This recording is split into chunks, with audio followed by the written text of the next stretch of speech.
Welcome to the Wunderkammer, the place where you will find all the needed objects in order to discover yourself. But be careful, this cabinet of curiosities will uncover things you never wanted to see unveiled. This room will open the abyss of darkness for you. You will see how this darkness will lead you to the light you were searching for all this time. Wunderkammer is excited to be your guide to that light.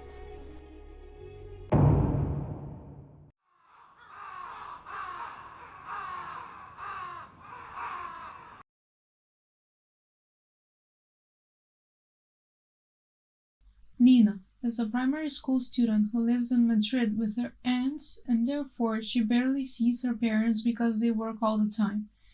She has a birthmark with the shape of a star on her right hand, which is the same mark that her grandfather, Michael Mesinski, has. Nina is an alchemist who is curious enough to have the desire to discover the world of the unknown. Her life starts going to that very same direction the night her grandfather mysteriously dies. After his death, Nina travels to Venice, where she discovers that she is the one who is meant to protect the sixth moon from the evil Carcon Cadora and his children, which are androids. Nina is a 10-year-old whose biggest powers are the will to live and the love she has for life. Her love for life is fueled by her curiosity, which becomes the biggest threat to Carcon. She believes that only fantasy and magic can create reality, accompanied by curiosity. Nina is a child who believes that there is life outside this ball full of life called Earth, and lays every night watching the sky with the desire to fly and touch the stars. She constantly thinks about the unknown, exploring the unknown planets and life in the other galaxies. She knows that there is life in the universe. Nina was always perceived as a weird kid because no one could recognize her genius mind, but instead they saw that geniusness as bad and naughty. She's a pretty realistic character considering the fact that she reflects the realistic fact that a lot of children and even adults who are above average are still heavily rejected on this planet. Curiosity is seen as childish in a wrong way, because we subconsciously bury and run away from it. We despise it and want to crush curiosity because we crushed it deep inside and we don't want anyone else to have it. We can't bear the crying curiosity inside of us when we see it in other people because we feel like the world and life stole it from us, when in fact we got rid of it because it wasn't valued by the educational system nor society. Nina loves the chaos. She loves to have her room messy, with all of the books, notebooks, glass bottles, and toys laying on the floor. She only finds comfort in chaos, which is something that I really relate to. When the room is messy, with my art projects, books, and notebooks around the place, I find my sense of purpose. That only happens when I am not aware of the fact that I am my purpose and I unconsciously try to find it outside. Nina only feels purpose when she finds it outside in the mess she has in the room, because she can't feel her purpose inside her heart. We only need chaos when we feel nothingness inside of us, especially identity. When we feel the lack of identity, we try to find it outside. We search for any evidence of the identity outside. All Nina wants is to fly in the sky, to get to know, and to find out. Her grandfather, Misha, is a Russian alchemist and philosopher who lives in Venice. It's really fascinating that Nina sees Venice like the most magical city in the world. I wonder what exactly made the writer write that about Venice. I can already guess that Venice, like the rest of Italy, had and still has free-minded people. Italy was always abundant of free-spirited geniuses even before the Renaissance. Nina's strong character can be seen the thoughts that she wrote on a wooden panel which she hung on her bed. The thoughts are: we, small creatures with grey brains, should learn so much. We, with short lives without any concrete purpose, should look into the sky and think. I truly appreciate these thoughts because it's a motive that awakens the sleeping curious child that we always miss. The reason why we feel empty and purposeless is because we put this curious child to sleep. And I strongly recommend to take these written thoughts and feel them. It may help you be curious like you used to be when you were a child. Nina took those sentences from her favorite author, whose name is Birian Birov, who is a Russian writer of science fictional books. Author idol is Tadino de Giordis, who was supposedly a 17th century alchemist. Nina is incompatible with her aunt named Andorra, who disliked her grandfather, considered him a lunatic, and the reason for her grandmother Aspasia's death. And you will see the reason why they disagree a lot. Andorra also has a sister named Carmen. They are complete opposites of each other. While Andorra is short-sighted, angry, and inconsiderate, her sister is kind, gentle, and loving. Andorra always wears dark colors, while Carmen dresses in light colors and always sings. This contrast of characters was always really interesting to me. Nina's parents are scientists who work in a research center in Moscow, where they explore life on other planets. It's a wonderful blessing that Nina grew up with people who have a similar purpose to her, because that enhances the probability that she is going to live a really fulfilling life in which she follows the path of her purpose. This environment is also beneficial to forming her needed identity in order to fulfill her mission, which is to explore life outside of Earth and to discover new unknown secrets of the universe. This is something about Nina that I'm really jealous about. Meanwhile, the fact that her parents are on another side of the world and constantly work is a big detriment to the little girl, because she can't connect to her parents. She constantly misses her parents and feels unbearable pain because of the lack of their presence, which can be a great detriment to her growing up. She pushes the pain that she feels while she tells herself that she is strong and courageous. This is beneficial for her at this moment because that's the only way she can cope with that grief, but not for long until adolescence. The story starts when Nina is living with her two aunts in Madrid, Spain, while she desires to go and live in Venice with her grandfather, Misha. She's thinking about that, and one night at 2 a.m. while laying on her bed and stargazing, suddenly the red star on her hand starts to turn black and to grow, as if it's predicting a bad event. She got the intuitive feeling that something serious will happen, but she didn't know what. The next morning, Carmen wakes her up and gives her a letter from her grandfather. Her bond with her grandfather is really strong, especially because he gives the connection that she needs from a parent, while her parents can't. There is something interesting that her grandfather wrote in the letter, which is, evil usually nests itself in the heart of the family. Always have that on your mind, while he wrote about Nina's relationship with Andorra, her aunt. I really wonder what Misha meant by this. To that claim, he added, if you don't understand this now, you will soon. Really interesting.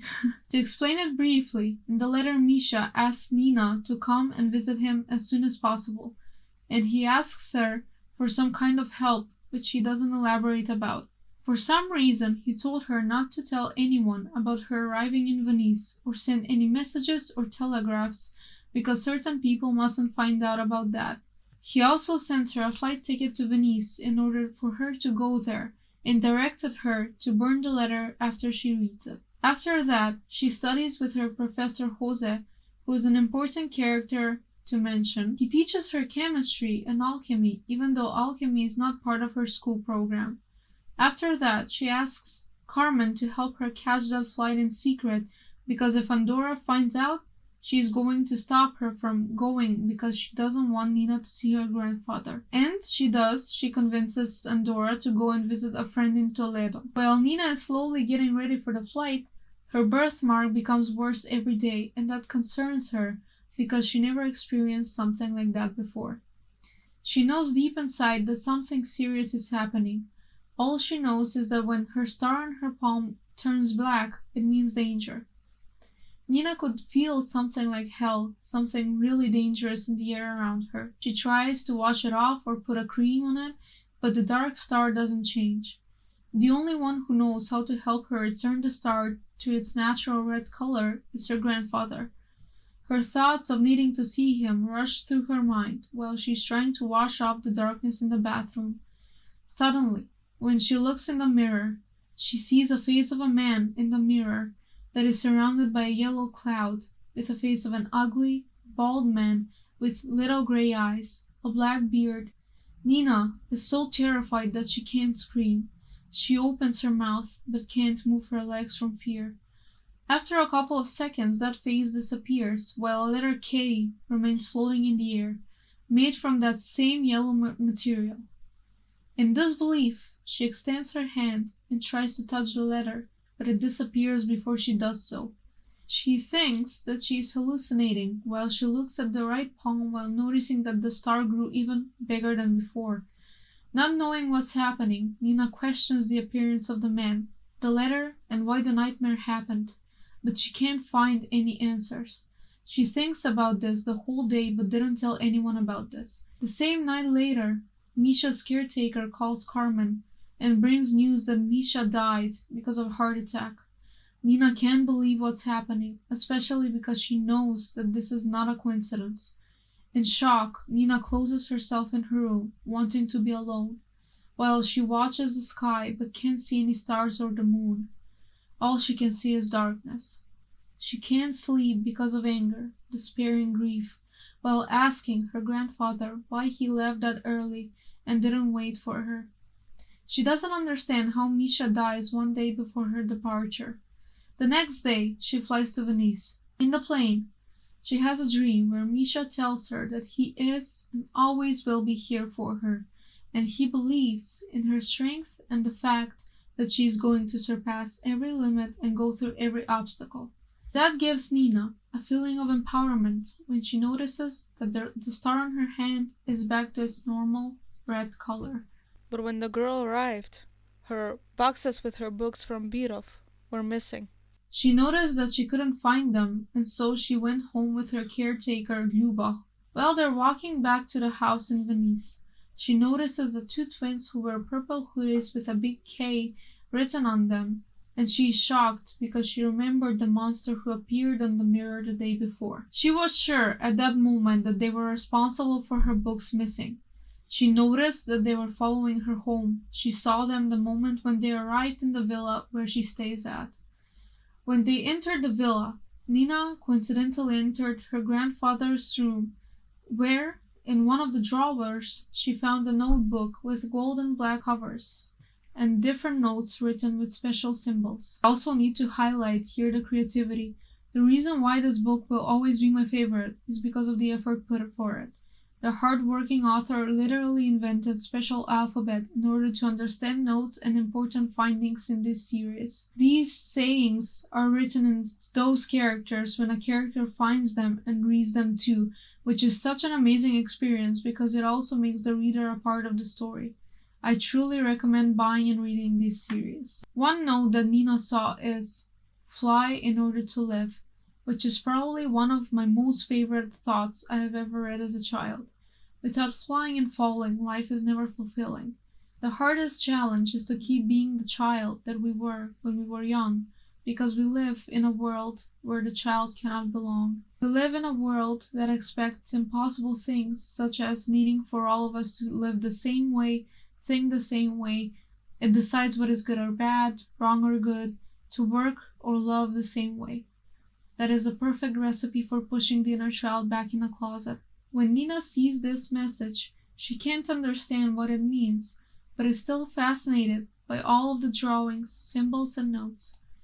At that moment, she randomly finds a ball that has something that looks like a pearl in the center. Astonished by its design, she takes the ball along with the notebook with the gold and black covers with her when she is walking towards her room. While she's walking down the hall, she notices that her familiar room that has a lot of mirrors and her grandmother's things stored in there is locked. She thinks that that's a really weird thing to do.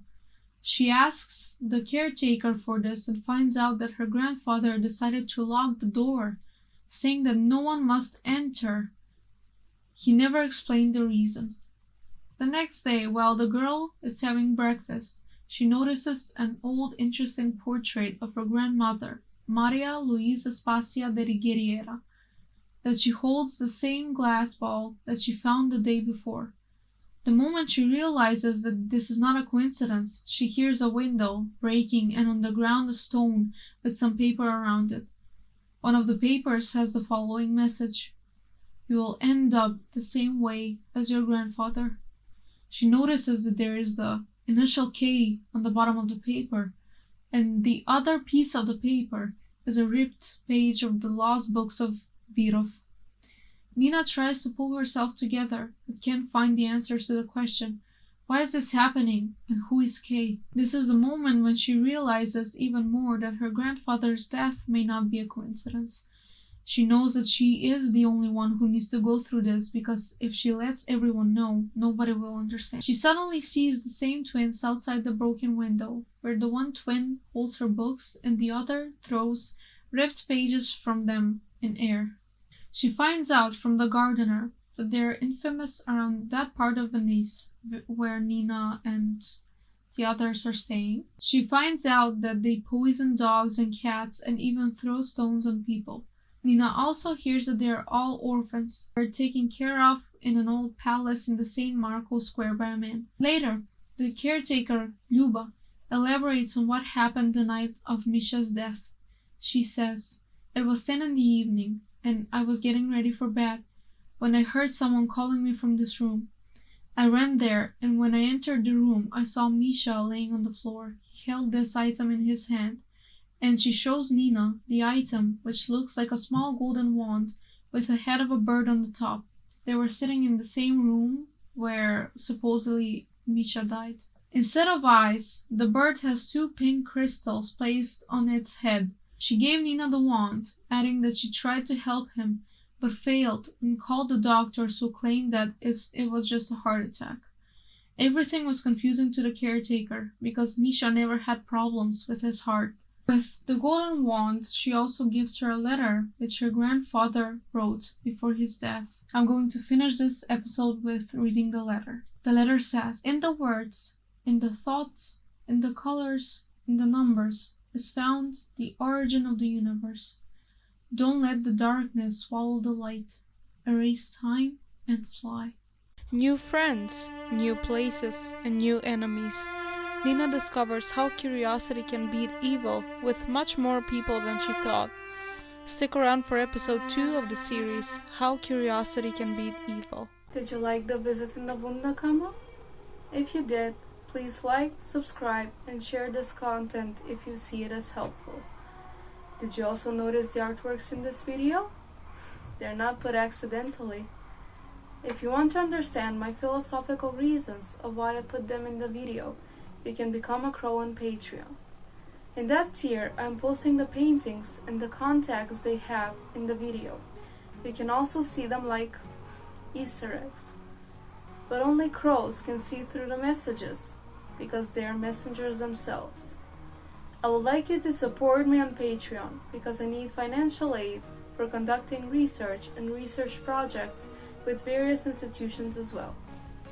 I also have playlists on Spotify under my name, Katerina Lunas, if you need something to trigger and enhance your emotional experience. I also created a Facebook page where we can all gather together and share everything that comes to heart.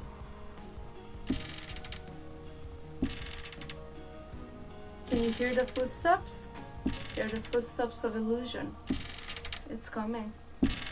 But what are you going to do about it? Accept it or do something about it?